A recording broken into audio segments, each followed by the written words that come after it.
Good morning, Fred. How are Good you? morning, Anil. I'm good. And you?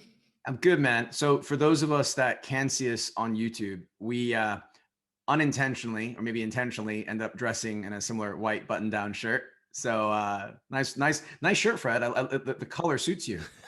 Amazing. Yours too. It's like I'm not saying it to get that compliment in return. But hey, if it does come back, it's all good.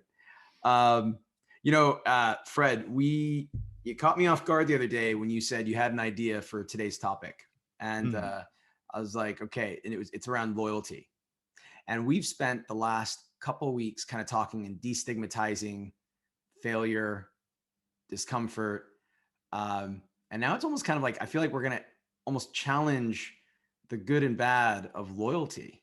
I'm mm. kind of excited about this. This is cool. Maybe Fred, before I kind of throw out some thoughts of mine, what are some of the initial things that you're thinking about when it comes to loyalty and the good and bad of loyalty? That I feel that loyalty is sometimes used a little bit flippantly, or it becomes a tool without thinking about some of the limitations to this idea. And I think that can get us into trouble. And that can be related to ourselves and our values. It can be related to friendship. It can be related to a colleague or manager or company or country. No, I agree. I think I think you hit it on the head with a couple things there. I think and I think what we're gonna do is we'll I think I've got three areas in mind that we've kind of almost we did as part of modes of communication. We kind of got in a bit of sync before we started this. Three areas that we could probably delve into, and then hey, let's just see where it goes and what the examples and some of the where the conversation takes us. So the first area is the hierarchy of loyalty, self versus others. There's a second part, which is what is the basis of your loyalty? And I think, as you just mentioned, is it your values? Is it something personal? Is it something from the past? What is the basis? And the third area is so when is loyalty in sync or at odds with those values? So let me reshuffle that. Maybe let's start with your thoughts, Fred, in terms of what do you feel are is the basis of one's loyalty? Well, I think it can be the basis can be your values. And maybe this is a little bit unusual interpretation of loyalty, but the loyalty you have to yourself and to your values. Um, I think that's a good starting point because that's where you can get into the conflict and the troubles. For example, if you extend that to loyalty, I think in a more common sense, towards another person or towards an institution, where you get into problems is where those interpersonal or institutional loyalties rub up against your values or your needs as an individual. That's fair. I I did a podcast last year around my values. And what I want to do, Fred, is I'm going to share mine with you. And then maybe I'm happy for you to use me a bit of a guinea pig on this topic because it this definitely strikes a chord with me. And especially just speaking openly, when I left Nike to join Adidas, you could definitely argue that loyalties were questioned to myself, to my friends, my peers, and to company. And I love Mm, an expression I use. They say for James Bond, for Queen and Country. For me as a businessman, it's for CEO and company. So yeah. what my values are, I've got five. Right. The first is I love paramount. The second is independence. The third is family and friends. The fourth is authenticity, and the fifth is recognition. Um, by the way, recognition is a funny one for me because it's not actually meant for personal status and recognition. It's just recognizing good work, recognizing good people. So I struggled when somebody first told me that that's one of my values when I did this exercise. And I was like, but it Mm, sounds negative. But anyway, we'll come back to that yeah. another Yeah. Cool. time. So if you were to take my values, and if I think of again that hierarchy of loyalty to self versus others, what does anything come to mind for you as you kind of parceling through it? Yes. in the sense that maybe you can imagine some scenarios in a personal relationship or with a company where these things are at odds, where Mhm. what you're asked to do is not aligned with your values. So you have to choose between these loyalties then to yourself and to what you're being asked to do. No, I agree with that. I, I'm going to take an example that I used as well before, which is, if I think of authenticity and independence, I struggled being real with myself in my early years at Adidas. And what I mean by that is I was actually I was hungry. And so at that time, my value was probably along those lines: hunger, appetite, ambition. And, you know, the boss that I worked, the manager I worked with at the time was like, "Hey, I'm going to give you this massive opportunity. Do you want to go for it?" And I was like, "Absolutely." And that opportunity ended up breaking me, but I was so loyal to him. And I remember driving back in the car with him from Munich, and he was like, Neil, if this succeeds, we're both great. If this fails, it's both of us, it's both of our asses on the line. Mm. And I felt this uncanny loyalty to him first, to like overcome at all odds this, to make this business a success. Mm-hmm. And that, I'm going to come back to how that loyalty was repaid in a little bit, but I do feel that, that's just a great example of like, when you don't know yourself and like what you stand for and what you're trying to achieve, you're almost adopting someone else's values or someone else's beliefs as your own. Yeah. And maybe you're finding a bit of comfort, and therefore you feel like you're being honorable by being loyal to that person. You Mm. don't see that you're at odds, because yeah, you're blindly following someone else's lead. I think that's right. It's easier to be loyal to other institutions and to other people if you don't have your own values, because then you can totally avoid that conflict. And I must say, I'm very curious because you said that this person said that both of your asses were on the line, and Yeah, implying and really evoking this kind of loyalty that we're really in this together to the end. It's at stake for both of us here.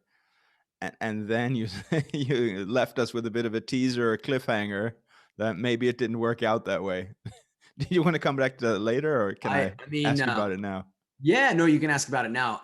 I'm just gonna put the pen down for a second, because I think this is one where I kind of want to share, but I don't want to talk too much. So let's, so when he made that comment to me, it was at the end of 2011, and no, it was at the end of 2010 or 2011. Those dates sometimes Sure. and he was genuine.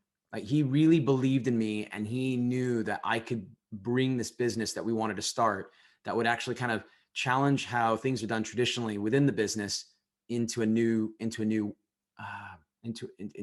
give it new life, take it in a new direction. And what was taken away from us, the control of me reporting into him when this business launched, was taken away. It was shifted to someone else. And so he was he was always within arm's length. And he always gave me the option and the opportunity to do what I needed to do. I struggled with that at first, because I thought, okay, but he was there for me, and he set up opportunities for me and mentoring opportunities with me. So that made me realize that, okay, he's still there. He set me up with the mentor. He set me up, he made himself accessible on the phone. So because he made himself accessible and he tried setting me up, I felt like, yes, this is reciprocal. This loyalty is reciprocal. And it gave me confidence. But at the end of the day, what I realized is, when I was going through the shitstorm that followed that, into 2012, I felt that I was unable to, like, I kind of lost myself, and I Hmm. and I and I and I was always looking for someone else's support and validation, and someone else to reinstill confidence in me. And I thought, okay, hey, I can recover from this. Following that, in the summer of 2012, I sat with him in the back of a coach at the Olympics, and I broke down, and I said, I failed you. this business isn't working out the way we hoped it would. It started out really strong. We achieved so much, and now it's on a downward Mm. trajectory. And he he's like, so what do you want to do? And I said, well, I want to go work in a store. I want to get my, I want to get my arms dirty, hands dirty. I want to learn it, to send the college boy into the real world and let's see what it really takes to be a retailer. And fast forward 6 months, he achieved it. He pulled strings to get me into the UK, to be an assistant store manager in London. And I was like, okay, I'll do this for like 6 months. Okay, then 12 months. And then I met him just over 12 months later. And he's like, well, I've got this project management role for you. And this, just give me time, give me time. And, I trusted him. I mean, the guy was, I'm sure, trying hard, but I was kind of like, I felt let down. I was like, okay, I've given my loyalty. I've given everything to this company, to this brand, building this new business. They've given me the opportunity to move to London, all this. And I just felt like, I'm like, what about me now? Mm-hmm. And I ended up, getting an offer from Nike to interview. And I was like, okay, obviously, I didn't really fully appreciate the gravity here, but that's always considered the dark side for those at Adidas, probably and vice versa. And I got the job, and I left, and I didn't get a word with him after that. Mm. We eventually, made up and recovered, and we got back in touch. I think it was like a year and a half later, but I lost a lot of people in that switch, and I was hurt by that because I was kind of like, were people, they expected me to be loyal to the brand, they expected me to be loyal to them as friends, as peers, as managers, as mentors. But suddenly, when I made a decision that was beneficial to me and actually did me favors, Mm-hmm. suddenly now they turned their backs on me. Yeah. And that was really hard. There were two very Mm. close friends that were senior there that literally were ice cold. And I couldn't believe that after everything I'd done, that they actually couldn't separate whatever it was, their values and their pain from my pain and my gain. Mm. And so it reminded me, and I am someone who, I once relocated back in my first career in 2002, 2003 to Denver to leave New York to be working for a partner at IBM who initially hired me. And she left 6 months later and I never heard from her. And I was like, wow, Exactly. okay, here's so much for like relocating and then joining Adi and then eventually Nike. So, a lot of learning there in terms of, Mm. values, validation, um, am I loyal to myself or am I loyal to the company? And ultimately, when are they at odds and when do I choose myself versus a manager versus yeah.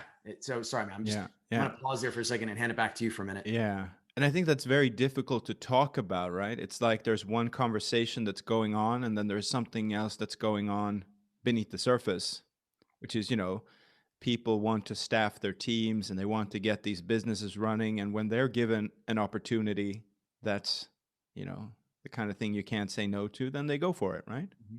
Or if Exactly. things aren't working out for them in the company, whatever kind of conflicts are going on or results aren't being achieved, they're going to leave. Everyone's going to do that. But it's considered, and then I think that's the one of the sad parts, that you have loyalty, and of course the opposite of loyal is disloyal, and no one wants to be disloyal. Mm-hmm. But I think there is a lot of other dimensions to it, right? In these kind of scenarios that you draw out. For example, when it comes down to it, interviewing for another company is just always acceptable. That's how our economy works and um, corporate culture works. And for example, in a lot of countries, you can have a non-compete clause, but you can't enforce it unless you pay the person, right? So there's something like your claim to that the employee's time is related to paying them. And of course, trying to take that too far, maybe you've had this too, like someone comes in for an interview and they say that they have all this intellectual property that they're going to give you from their previous employer.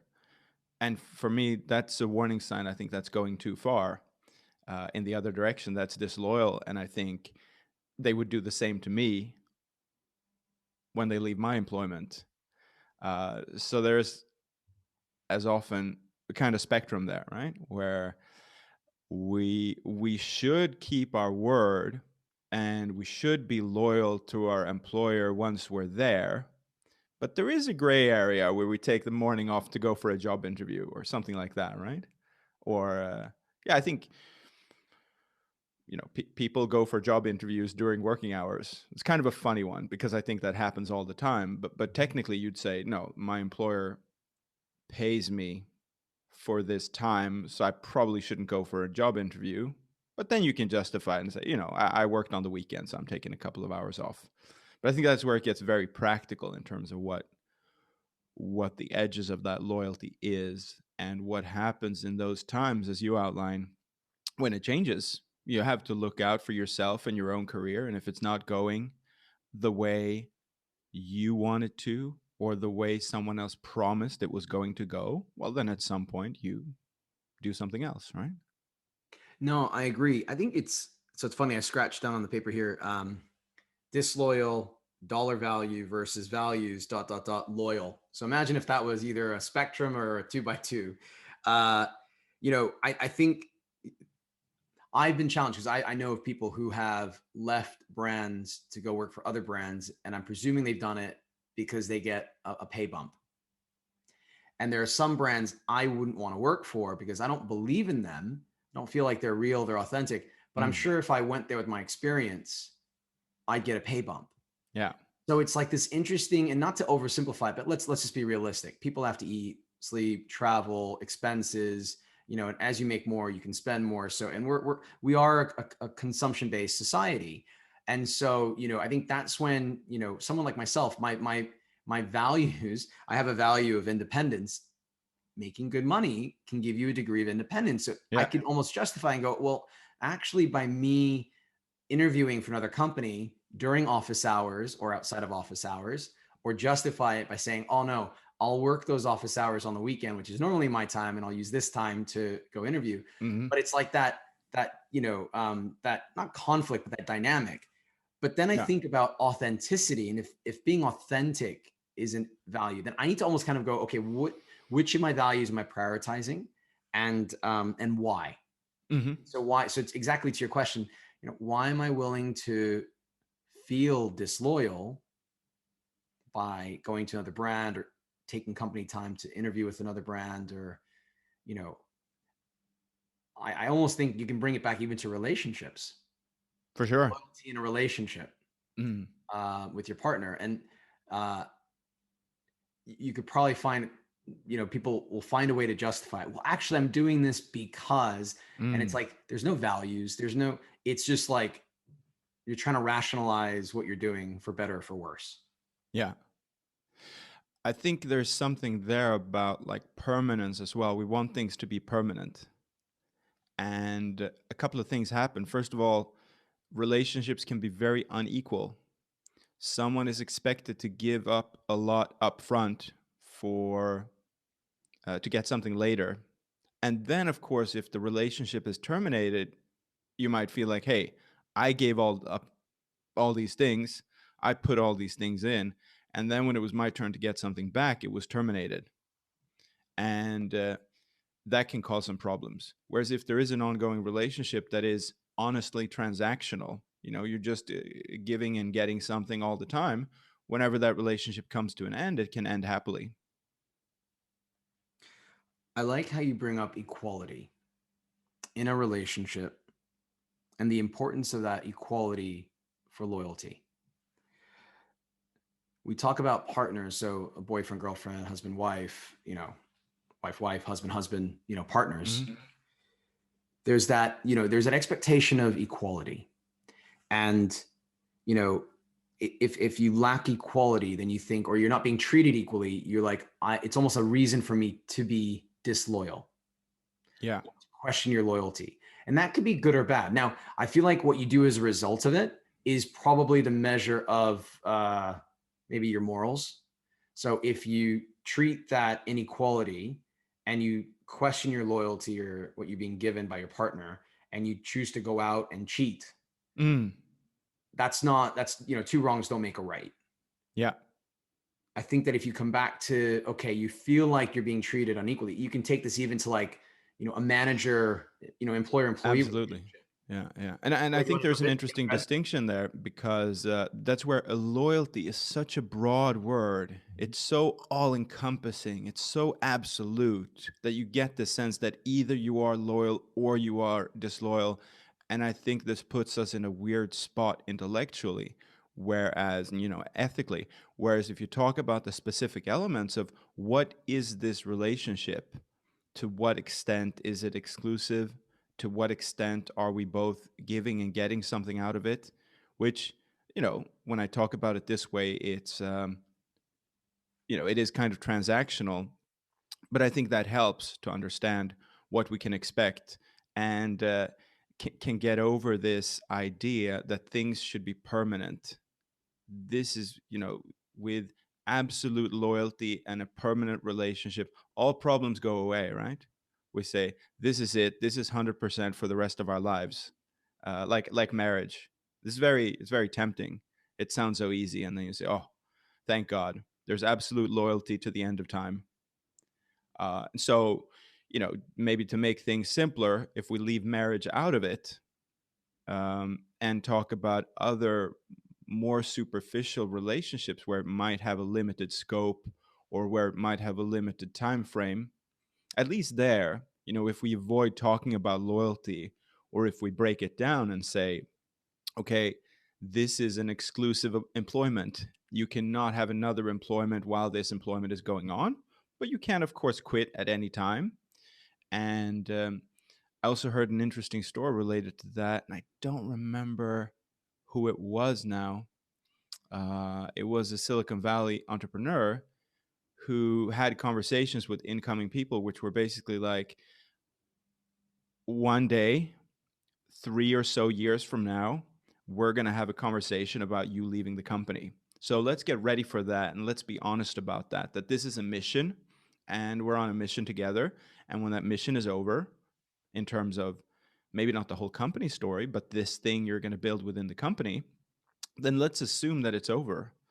And I think that's very honest and realistic, and can actually be a better foundation for having a long-term relationship than pretending like something is going to go on forever and that it's, absolute and all-encompassing, when in fact, you're buying an amount of someone's time and expertise. I love that. I think that's it kind of makes me think back to the story when I was sitting in the car. If the conversation was maybe one step further, that it's our asses on the line, to, from experience, this could go pear-shaped. So let's anticipate that. This can also be successful. Let's anticipate that. But likely in a year, 2 years time, we'll be having an honest conversation. And Yeah. and we'll learn from it and we'll move on. I mean, I think it's interesting how powerful that conversation with the manager can almost honesty can instill loyalty. Yeah. Right. Mm-hmm. And it turns a superficial, employer-employee relationship into something like more meaningful. So you're almost kind of like, okay, I get it. Hey, we're loyal now. In the future, when this comes to an end, we might need to revisit that loyalty and almost renegotiate it, so to speak. And that's not a bad thing. It's just, it's being honest. It's being real. I think it is realistic and honest because, again, to outline the option is, if you go into a job interview and you're interviewing someone who is just talking for an hour about loyalty and the importance of loyalty and how loyalty is the most important thing to them, I think that might be a bit of a red flag, in the sense that, well, what are they going to ask you to do? Why is loyalty so important if we can just say, well, we're getting results for this company, we're working together on this particular project. And I've found that there's no relationship between how much a person talks about loyalty and how trustworthy they actually are. So that's my little discovery. And I'd be curious to hear what you and others think of that. What does it say about someone when they talk excessively about loyalty? Is that good, bad, or neither? Again, it comes back to authenticity. I once had a conversation with my current manager, and who leads a team of nearly 15, 16 people. And I made sure that he knew that, hey, I'm loyal to you. Like if I feel like you do something wrong, I'm not gonna, and this is just a personal principle of mine, I'm not gonna call you out in a group setting. Right. One to one, I'm gonna tell you I disagree with what you said, or here's how I interpreted it. What do you think? And do you think Yeah. is that what you meant? There are others on the team that actually would call him out for whatever reason, but they would probably still claim that they're loyal to him as their manager. Mm. So I think it always comes back to your actions. Yeah. Yeah. So if someone can talk about loyalty till their face turns blue, but if their actions, if they're, one thought I was thinking, your actions, your thoughts, and your intentions, if those three are disconnected in how you bring your loyalty to life, Mm-hmm. either for yourself or for your manager or for whoever, Yeah. you're full of shit, man. Like, Exactly. it Yeah. goes back to what we talked about. You can't fake that. And No. you maybe fake it for a period of time, but you'll be called out. I totally agree. And I think it's the easiest thing to do, the most expedient thing to do is to just talk about loyalty and then not really interrogate your own values or how it's being lived within the company. For example, even within the company, you have little enclaves and so on. And I think you bring up a good point, which is, I mean, I'd agree that in a big group of people, it might just not be the right setting Mhm. to question something. This is just about communication dynamics, and there might be a possibility afterwards to say, I didn't agree with that, or maybe I didn't understand it. That's often also a possibility that there's stuff going on that we're not privy to or that we didn't quite grasp at the time. So I think that's a good reason to take it a little bit slow with those kind of things. But as time goes by, if something is not really right, you have the other extreme, which is a whistleblower situation where you feel, you know if you're asked to sell a product that's not up to some security standard, and people can invoke loyalty and say, hey, where's your loyalty to the company? Or if you're asked to fudge the books or something like that, and they say, yeah, this is what we talked about, now it's really important that you're loyal to the company. And you might say, well, I have superseding loyalties to myself, to my values, to what I think is actually in the interest of the shareholders, or to what role this company plays in society. And yeah, I think that's the spectrum there. No, I agree. I think it always comes back to, and we talked about at the start, right? The loyalty to yourself versus others. And, I am a firm believer in if you know who you are and what you stand for, and you know your purpose, your values, I think loyalty will mean something different to you than to someone else who doesn't know that. And they're almost finding something to be loyal to Hmm. because the idea of loyalty is positive. Yes. And I think it'll last for a bit, but then they will seek validation. They will be a pleaser. They will be all those saboteurs that we hear about and talk about. So, I feel that it's absolutely important, as you said earlier, like know what the foundation, the basis of your loyalty is. And, if you ask me, hey, Neil, push comes to shove, who are you loyal to first? Mm. I would say I've now learned in the last 5 years to be loyal to myself Mm. and let that then almost lead me and guide me because I'm stuck with myself. It's like I can't take another job and suddenly, oop, there goes Neil. My manager can, my partner can, my whoever can. But like at the end of the day, I'm left to my own devices. Mm. So I would say to you, yeah, I totally agree. I think, and even if someone says, hey, I have loyalty to the people and not to the company because, I feel like there's a security flaw. Well, actually, what you're saying is it's you because you have a value of safety or authenticity to others. So it's actually comes back to you. Mm. Use Yeah. others Yeah. as to deflect the humility or the act, or you might try to Absolutely. get credit. I'm trying to do this for the greater good. Bullshit. It's actually genuinely it's about you, and that's okay. Yeah. um I totally agree that we have to come back to some ground of personal values.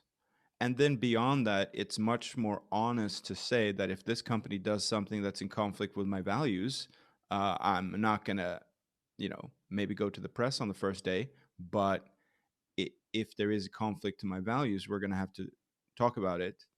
And if you work with someone and you say, hey, our interests are aligned at this point in time, we can do this together Mhm. and put our lot in with each other, or that kind of thing.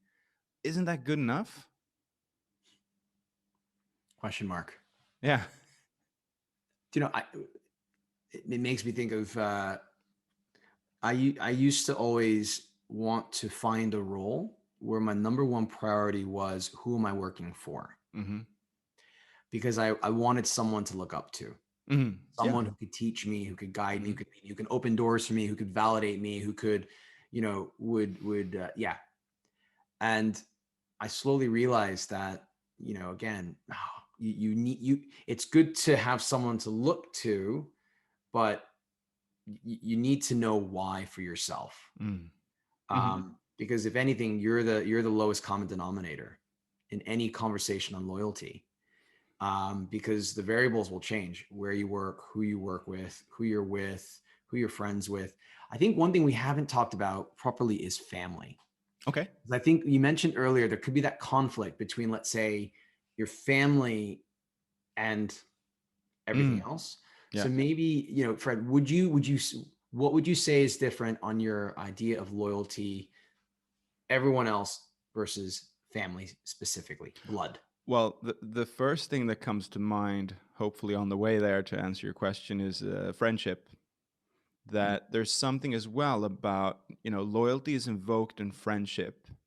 And the implication is that because we're friends now, we're going to be friends forever. And it's very difficult to break up with a friend. Yeah. But what if you start to want different things in life?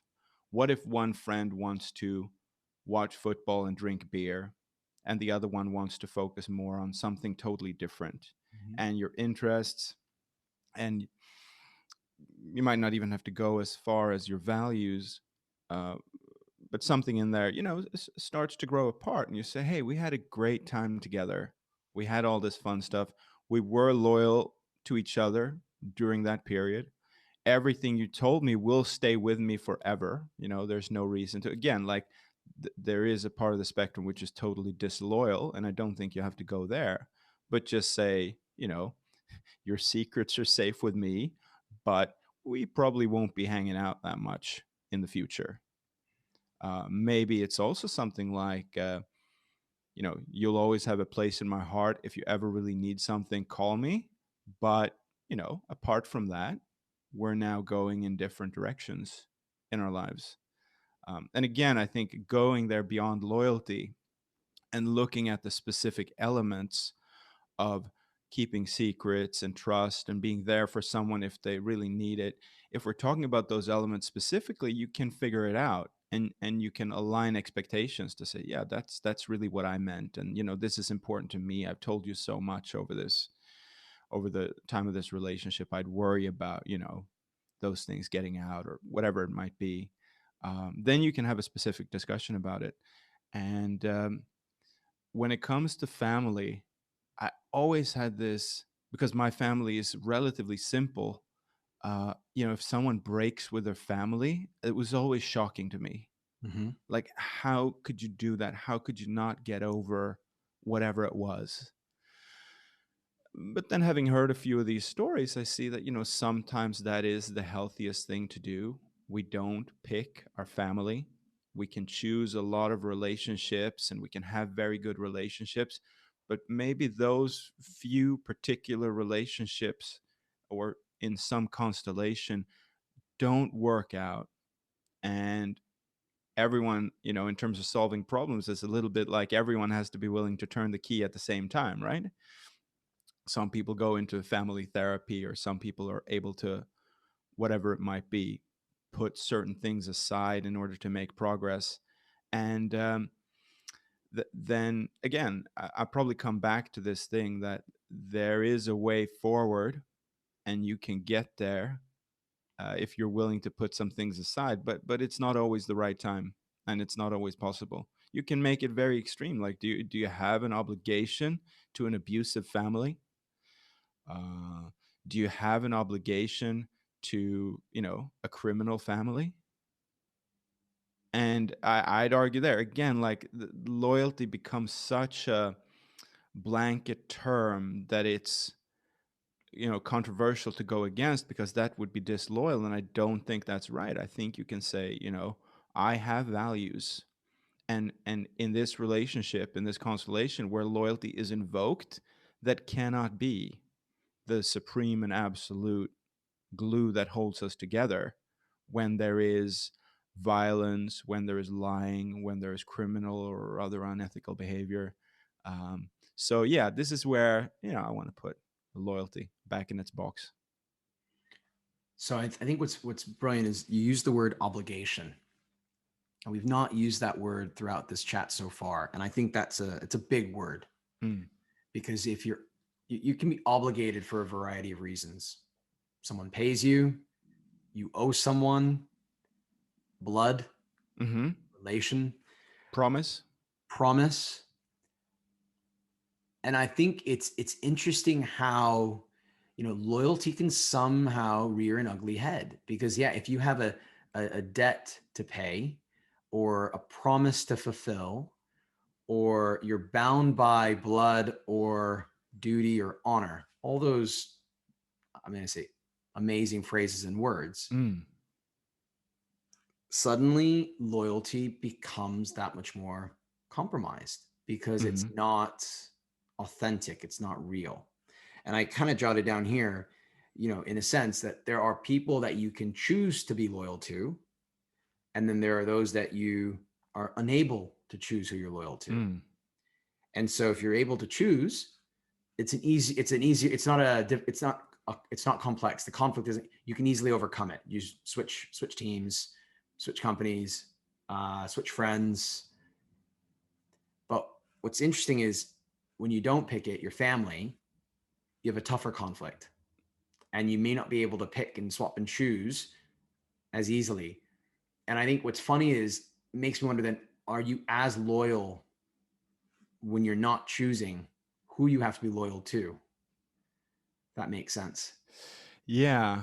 Again, I come now, as we've been talking about this, I come to back to this thing of like, well, what's loyalty made up of? When you talk about loyalty, what are the component parts? And let's talk about those component parts. Let's talk about values. Let's talk about conflicting values. Let's talk about mutual benefit. Let's talk about confidentiality and secrecy. Let's talk about helping other people. All those things are relevant, and I think much more helpful than this blanket term of loyalty that is often evoked on false grounds, or is often evoked in an asymmetric way, right? So I think both with a family, they expect a loyalty from the members, and they can say, oh, now you're being disloyal, and it makes you feel bad. Makes you feel like uh, whatever it might be, a bad son, let's say. But does that loyalty then go both ways? Can you say, hey, all this stuff that's happening is making me feel really bad, so are you guys going to change? What's your loyalty to me? Is your loyalty to change your behavior to look after my well-being? Well, then we can talk, right? Mm-hmm. But if it's just invoked as a kind of hammer, kind of shame, then it's not very useful. It's overrated. I'm thinking of The Godfather right now. And, when Tony says to Fredo, never speak against the family, and, or, when The Godfather tells Sonny, never speak about our family to anyone else, like it's, Mm-hmm. in it, going back to your point about, like, criminal activity, or like, whatever is, again, what you just said, well-being versus harm. I sometimes feel that if you've given your loyalty to Mm. someone or something, and they're mindful of your well-being, I think you're in a better space than if you're giving your loyalty to something that could, on a scale of 1 to 10, harm you 1 second and then look after you another, and almost Right. oscillate, and Yeah. not really give you um, stable ground. Yeah. And that's why I think I come back to, Mm-hmm. again, I feel like you need to have loyalty to yourself first. because if you know who you are, what you stand for, what you believe in, what you're trying to do, how you're trying to do it, why Hmm. you're doing it, you're placing your loyalty then into places where you can feel good about, you can believe in, Mm, and you can live with it. right. So, but loyalty to self is just values and principles, right? I mean, it is. I think it's based on that, but I think loyalty itself is you're looking out for yourself. Hmm. And I think, hey, you can always then you can spin that to Okay. by Yeah. looking out for yourself. You're always looking out for number one, so you're going to screw others over to look after yourself. And that's why I say it comes back to the why. Like, why are Mm. you looking out for yourself? Like, why are you Hmm. choosing?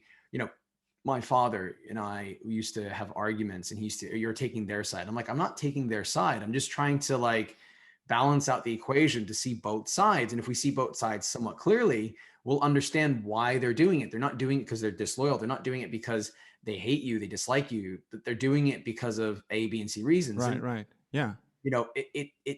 it starts to spin. And I think that's why you almost have to bring loyalty back to, but why are you loyal to it? So why are you Yeah. loyal to yourself? Hmm. Are you willing to sell someone out as a result of it? Yes. Well, why? Mm. Well, because it goes against my values. So I think, it's all about your foundation. And I think that's why they'll use loyalty as a scapegoat I and say, think so. why'd you Yeah. do that? Yeah. Oh, I'm loyal to so and so. So okay, but why? Oh, because Yeah. someone Yeah. told me to be. Right. Right. So coming back to kind of those components first to self, I feel like it's a bounded self interest or a self interest guided by values, ideally. So if you have both Right. values and self interest, that's okay. You say, I want a good job. I want to make a living. I want something in my life. And having a career or having success is going to help me do that. But it doesn't mean you're walking over bodies or something like that because you have values. Most people do, right?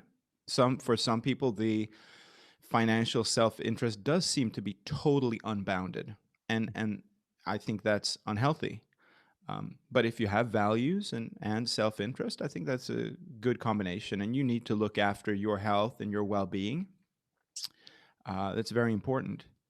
And then when it goes to the relationships and the organizations, there is this worry, and we kind of keep coming back to it, that the more toxic an organization is, like the mafia, Mhm. the more they talk about loyalty because they know everyone's out to screw someone else. What they're doing is wrong, and you can't talk about it. You can't talk against the family. Um, for example, you have this with capitalism as well. I think there are a couple of schools of thought. One is that if you're a capitalist, it's like you're on a team. I think it's true for political parties as well. You're on this team, you wear the uniform, and you don't criticize the team. And I find that very short termist. That yes, and that often invokes a type of loyalty. But if you want a party or a system to work, criticizing it is what allows you to improve it. So there is also something like what could sometimes be framed as a disloyalty is actually a service. It's a service to improving that system. See, it's funny It's a that you say service to honesty. today, this morning, I read, Trump's first 8 paragraphs about, McConnell, and how leadership in the Republican Party is weak right now, and they're they're not to be trusted, and you know, it's like, hang on a sec, but this is where he's questioning and saying things to question people's loyalty in leadership in the existing party. So I agree that it can be used to improve, but it can also be used to erode. Yes. For me, that comes back to it's similar to the point you said before of like questioning your boss in public. I think there are definitely two spheres. Like I would expect, and I think politics is a good example of if you're in the leadership of a party or you're in government, once something is government policy, let's say around COVID or something, you do have an obligation to toe the party line, I think is the expression, right? To Yeah, to yeah, yeah, to yeah. to Don't break party tell lines. no Toe the to party tell line. that story and to say, okay, this is now we have to unify, now we have to tell this story. Um, but then there should also be a room where you say, like, well, what is the right way forward? And there you want an open, honest discussion so that the best conclusion or the best way forward can win. And those two things can often be in conflict, right? So you get in a certain situation a lot of yes men, and it Mhm. looks so unified and it's great and it's shiny and everyone's saying the same thing. And, that works because everything is going in the same direction.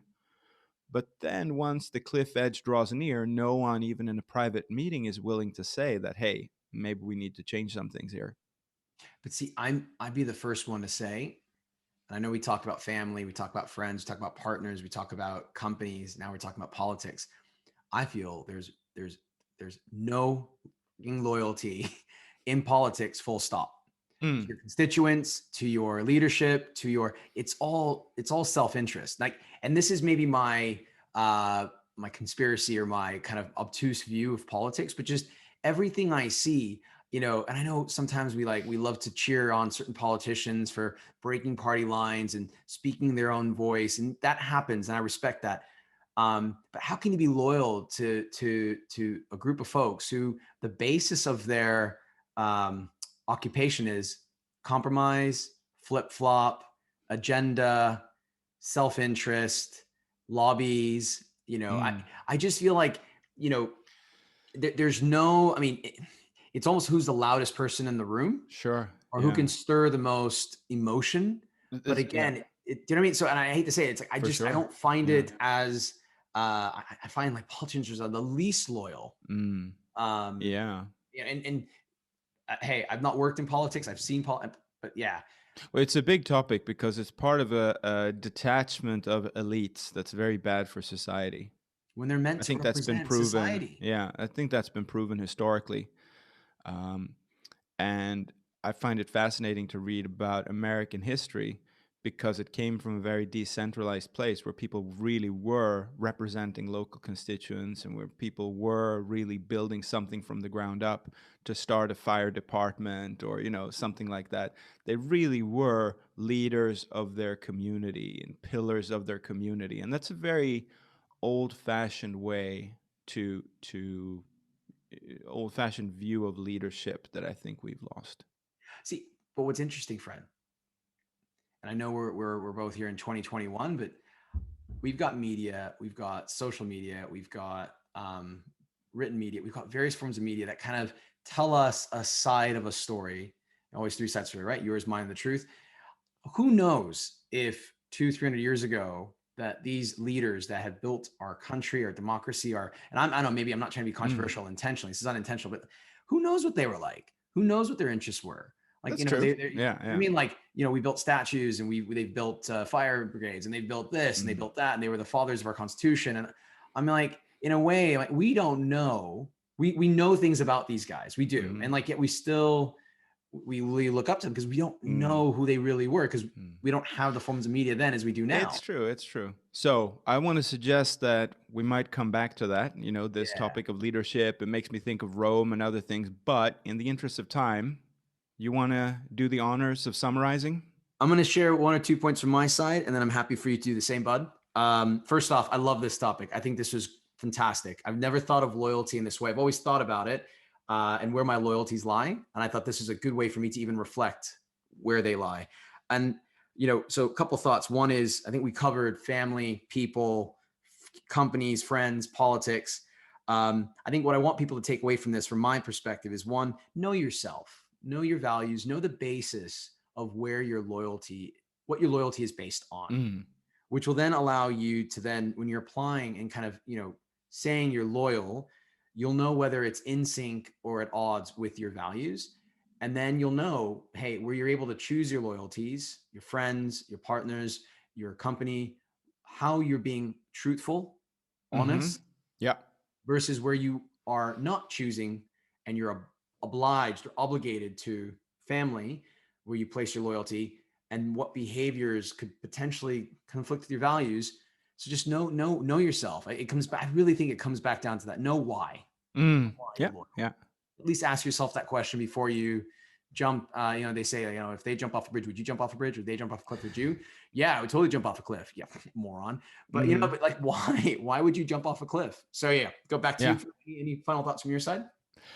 I think that was a good summary to kind of pick up or hopefully echo some of those. I think we do have values and interests, and being honest about those and getting those aligned is a better basis than blind loyalty or an absolute loyalty to another person or another institution.